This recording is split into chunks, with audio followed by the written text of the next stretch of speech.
Hello, I'm Stan Michna. I'm the curator of DVDs here at Sunrise Records, located in the solar plexus of downtown Toronto. The heart is at City Hall. I've been encouraged, might be too mild a word, coerced might be too strong, but pressed into offering a number of suggestions for Father's Day DVD gifts. Several years ago, my youngest son sent me a Father's Day card on which there was a large side view mirror, the kind that you find on tractor trailers. And in the mirror was the classic image of death, the kind with the long hooded robe in the side, the one you'd see in Bergman's Seventh Seal or in Bill and Ted's Excellent Adventure. The caption read, "Objects in mirror may appear closer than they really are." So I was wondering at the time that instead of the traditional Father's Day card that had the dad with the shotgun and the hunting dog chasing a couple of quail, this new card made me wonder whether or not kids have changed or whether dads have changed. In my opinion, neither have changed. It's just that there are different kinds of kids and different kinds of dads.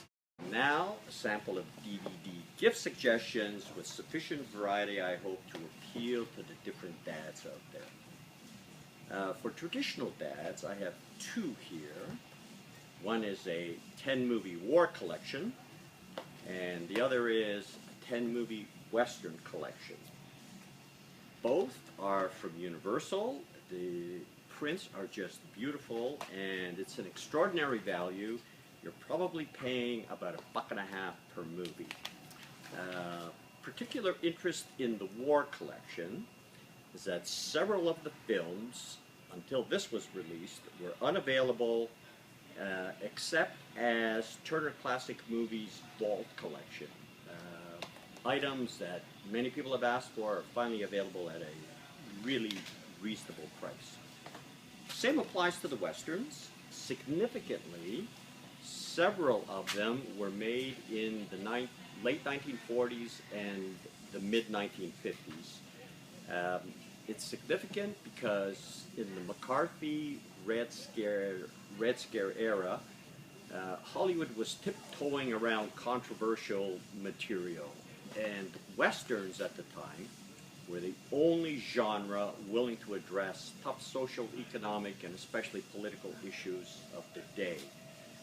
Cowboys never tippy-toe. For traditional dads, I have something here. Traditional dads looking for some contemporary action. I have The Last Stand. It's an Arnold Schwarzenegger movie, but if you look at the cover, he's not Arnold Schwarzenegger anymore. It's just Schwarzenegger, like Napoleon or Stalin or Prince or Sting. It's just Schwarzenegger. In this one,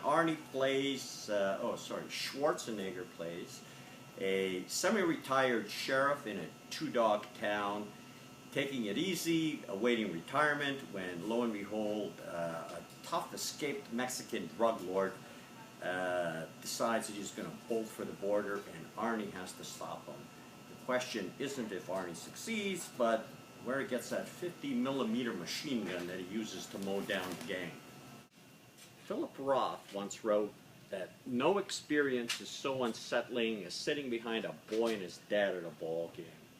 For mushy, sentimental dads, Field of Dreams. It's about a grown man wishing he could play catch just once with his dead dad. You might want to give dad some hankies with this one. For hip, cool daddies, I have Warm Bodies, a zombie love story constructed around the Romeo and Juliet story of Big Bill Shakespeare. There's love, there's laughter, there's music, and there's plenty of dining on brains. It's the strangest, it's most satisfying thing of all is that there's a happy ending with the zombies and humans learning to get along. And it's a movie that the whole zombie family can enjoy together. Now, for lawyerly dads, we have Volume 1 of the 9th and final season of the classic Perry Mason series. By this time, The great Ray Collins, who portrayed Lieutenant Tragg, had already died. William Tallman, who played the prosecutor, Hamilton Berger, he of the irrelevant, incompetent, and immaterial objections, was clearly dying. Raymond Burr, who played Perry, was by now heftier. He moved more slowly, but you know what? He still won every case. The biggest fib, hippie, yippie, counterculture dads and granddads tell is that they were at Woodstock in 1969.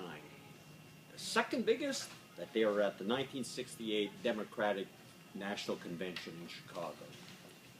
Medium cool, Haskell Wexler went to Chicago to make a political movie about the media's unholy collusion with the political establishment. And a riot broke out, which he incorporated into this now modern classic. There was enough footage that was shot of the actual riot that anyone could determine whether Dad or Granddad really was there. And here's one for frisky daddies. Bat Babe, the Dark Nighty. There's plenty of action and of another sort in this one, and let's just say that the title says it all. Finally, for dads, granddads, and future dads, something for everyone. From psychiatrist dads to handyman dads, the Three Stooges Ultimate Collection. From the psychiatric angle, I cite the book Last of the Moe Haircuts, in which the Three Stooges are configured in classic Freudian terminology. Moe is the superego, Larry is the ego, and Curly is the id. From the handyman standpoint, watch the virtuoso Moe manipulate Larry's nose with a crescent wrench or run a handsaw over Curly's head. Best of all, 3 generations of men and boys can discover once and for all where city mayors find their role models, and where people in the film industry love to buy their movies. Here at Sunrise, I'm Stan Michna. Until next time.